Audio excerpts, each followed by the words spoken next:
Hey, being a short Mexican guy. Hey guys, give it up for Jake Mang again. Thank you, Jake. Good job, brother man. I know Jake from his wrestling and stuff, and every time I keep my kids around, that mustache says grab your kids' hand and pull them close. Because immediately I think, pedophile. I'm just kidding, Jake. Guys, how are you guys doing tonight? That was a pretty good time, guys. I'd like to welcome you guys out to the CBC. I always do this, and I'm going to do it tonight, too. We always do a toast here for the trivia, so tonight for the comedy, we're going to do a toast, too. So if you guys have a beer, a water, a soda, some kombucha, it doesn't... Is that what that is? That shit's nasty. Have you ever had kombucha? What is it? It's like, no, but what is it? Let's talk about what it is. It's made out of a fungus. Yeah, fungus. See the word there, fungus? Like, when I think of fungus, I think feet and like, dirty funguses and shit. You can actually take some of the fungus and put it in another jar and it'll grow and you can drink that shit too, right? That's a true statement, guys, but... So a toast to you guys, toast guys to the CBC for allowing us to come out here and do comedy, and toast you guys for coming out and joining us. Thank you very much. And Jake, good job, brother man. We appreciate you. All right, guys. Cabarrus Brewery. How many people have been here before? You guys come here on a regular basis? Awesome. It's a brewery for dogs, right? I mean, you can take dogs everywhere now. Like, that's the thing. When I was little, dogs were in the yard, but now they're everywhere. They're in the bar. They're in the restaurants, they have their own bars and shit. I'm thinking about capitalizing. I figured maybe I'd open up my own thing. I'd open up a strip club, and I'd call it Baby Dolls and Paws. On the main stage is Diamond, and on the side stage, Rufus. Who let the dogs out? Dogs are cool. Who owns a dog here?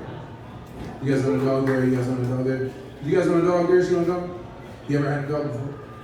What was his name? Taco. Holy shit. Was he a Chihuahua? Oh, I'm shocked, bro. Anytime a dog's in a movie and he's Mexican, he's a fucking Chihuahua. Like every damn time. Like he can't be a Rottweiler or nothing, Like, I'm a big Mexican dude. If someone cast me as a Chihuahua, I'd be a little bit pissed. Your dog's name is Taco? It's not bad. Got a question for you. You were thinking, what do you want to name a Taco? You got good parents, bro. Good parents. I always wondered though, a couple of my friends, how come, I'm going to ask you, sir, how come black people don't give their dogs black people names? Like, you know what I mean? Like, a buddy of mine's dog's name is Carl, and his daughter's name is LaShonda. So I've never met, like, the same, like, where is that? Like, Mexicans name their dog Mexicans names, like Carlos, Taco, like you say, that's, what is it?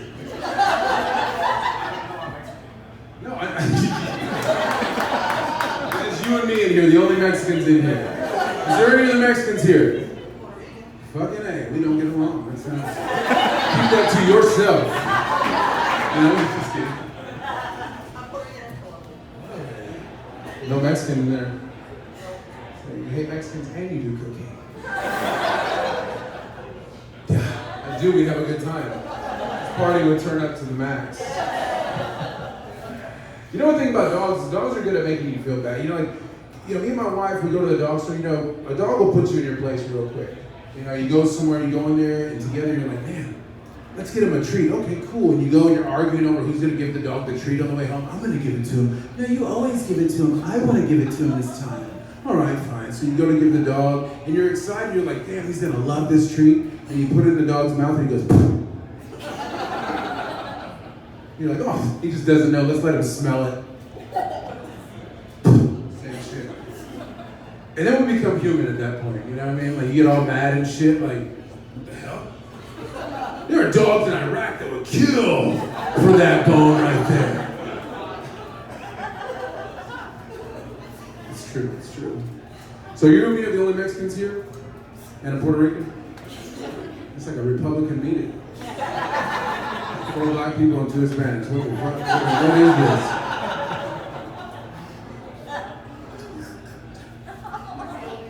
It used to be cool to be Hispanic. Like back in the 80s, there was like 10 Hispanics here. So it was like, you were like, sexy. You're on all the soap operas and shit. All the sexy gardeners are Mexican. Now all the fucking killers and rapists are Mexican. I mean, it's okay. It's true. I live that shit every day. I mean, I keep all my tanning gear in the car in case I get pulled over. That way they know I'm just a white dude with a tan. Oh, let me get my wallet, officer. Are those my tanning goggles right there? Oh shit. That's brand new. Appreciate that, guys. Put that out there. It's a new one there. Anybody watch NASCAR? Hell no, no NASCAR fans. There's no Mexicans in NASCAR. There's zero. There's not one. There used to be one. Was it one? There is one. There. What's his name? Daniel Suarez. Is he Mexican? He speaks Spanish. He's fucking Mexican.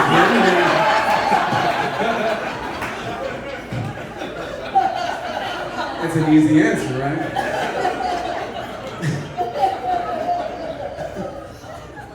Who's his sponsor? Tweet. That's kind of crazy. I always figured that like there was a Mexican NASCAR driver, like the sponsor would be like the Department of Social Services or something. And there goes the big number 53 car zipping around, sponsored by the Department of Social Services. Big Virgin Mary plastered on the front door. Good times. Good times. Only one jack man because it'd be on hydraulics and shit. Changing the tire!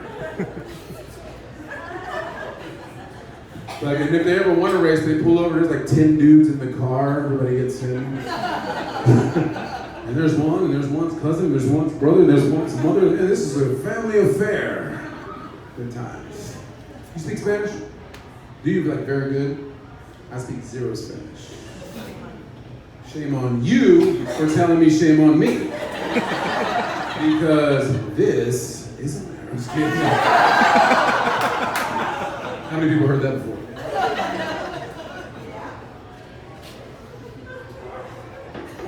I mean, it's gotten tough being Mexican. It's not so easy nowadays, Like, I don't even get ice in my cup. Buy ice. I drink warm drinks. Okay. No, it's gotten a lot harder, Mexican guys too. Like, Mexican guys don't have pickup lines, they have pickup sounds. Ladies, if you've ever been in a parking lot, you know exactly what I'm talking about.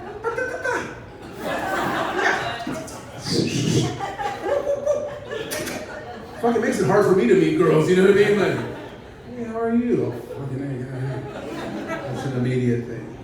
But my dad moved here when I was little. So we moved from California when I was about, 11 years old. And my dad's not like your typical Mexican. Like, he speaks Spanish, but once we moved here, all of a sudden everything changed. You know what I mean? Like, he got into NASCAR. He picked up a southern accent somehow. So if you're talking to him, it's awkward. Hola, ¿cómo están?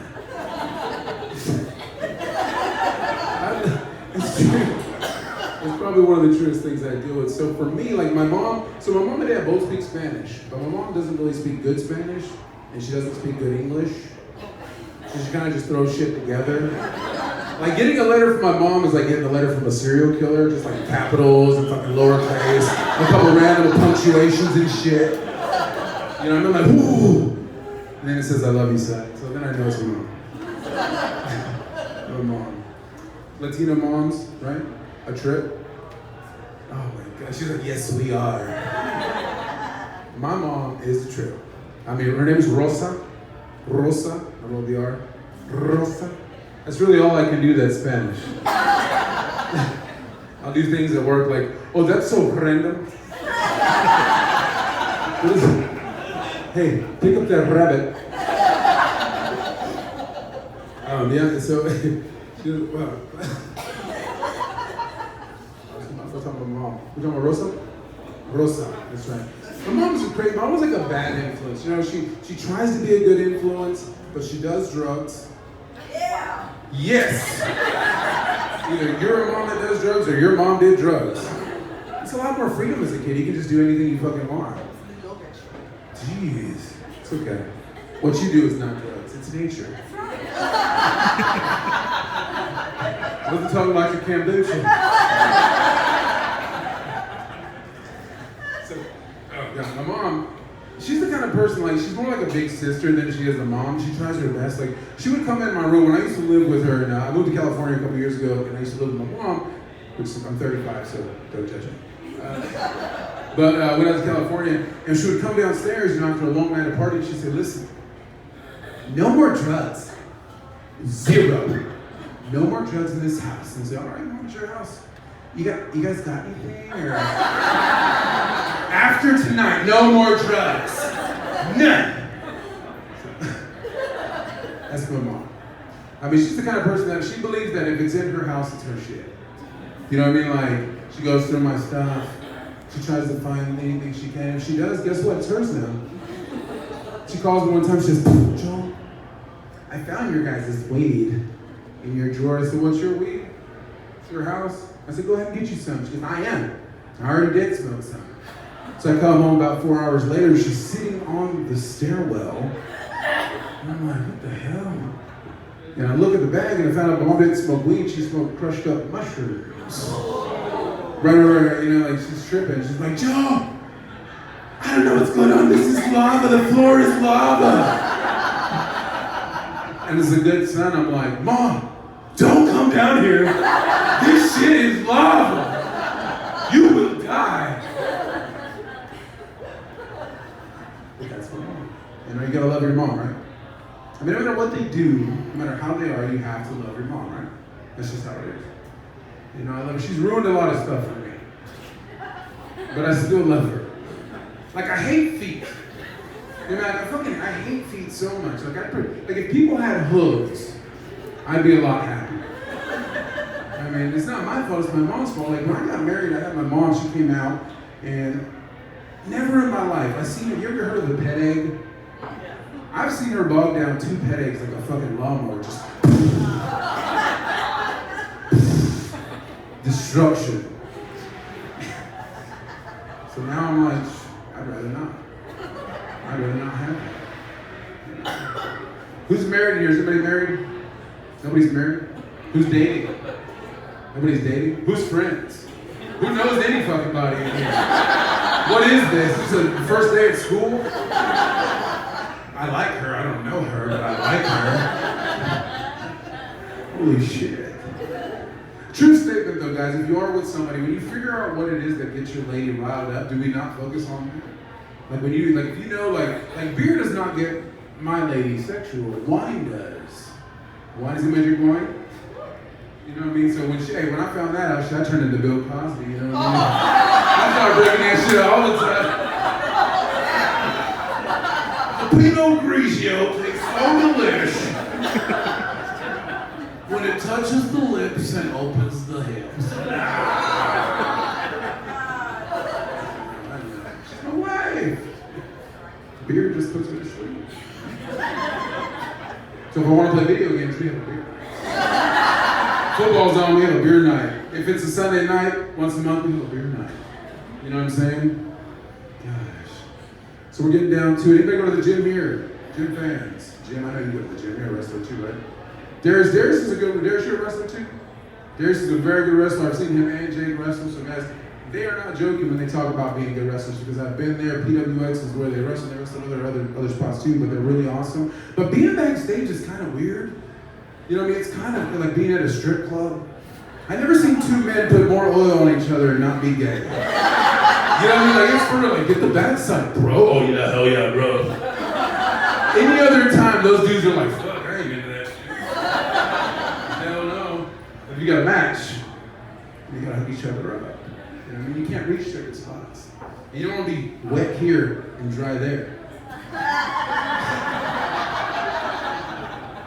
Because that's just fucking weird. It's just weird. Alright guys, so I got a little bit of time left. I'm gonna give you a couple more jokes and I'm gonna get out of here. The gym. One thing I found out at the gym, see I work at the gym, I work at Planet Fitness. Anybody? Nobody?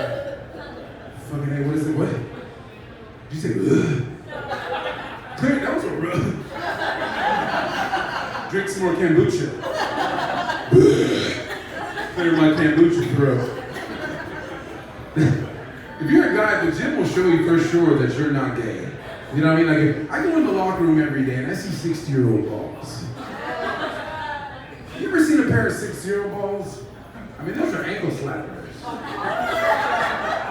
You know what I mean? Like, there's a lot of stuff for women. Like, you can get a breast augmentation, you can get a breast, what's going on? Where's the nut tech? Like, can I get a pair of 18-year-old balls on there? It's okay to laugh. I mean, you say that now, but when you guys get older, you're gonna be like, shit, I wish Joel was right. Honey, you should go see the doctor. Something's wrong. Oh gosh, it's tough. You guys read any magazines, any health magazines? You pick up any magazines? Men's Health, nothing like that? Well, pick them up, guys, because this is my last joke, and I'm gonna get out of here for you guys. Well, I'll do two more jokes. So, it's Men's Health, right? I know, I had a couple. I keep getting these ideas in my mind. It's your Puerto Rican face. It's like, keep going, keep going. Are you her man? You got, sit really close. He is, you're welcome. We're matchmaking all night, folks. We'll be here. The reason I ask, okay, before I go to the magazine joke, I'm gonna ask a question. Ladies, if you do your man's laundry, who does their own man? Do you guys do your man's laundry? Anybody? Okay, guys, I'm gonna ask you a question. How the hell do our underwear get blown out so bad at the bottom? You know what I mean? Like, what the hell is that? Like, it looks like Freddy Krueger attacked you from the bottom. You know what I mean? Like, I don't understand. I just wear them, and somehow they get destroyed. You know, look, I'm not breaking the sound barrier. Do you know what I mean? It looks like someone cut up a fucking, like they were trying to make a snowflake, and it just, it's bad.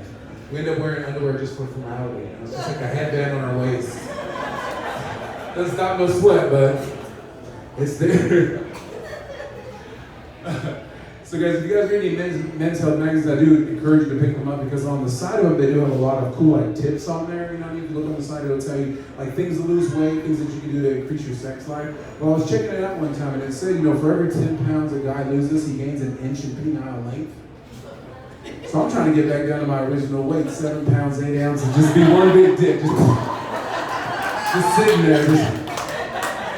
That's my time, guys. I'm Joe. You guys have a good night.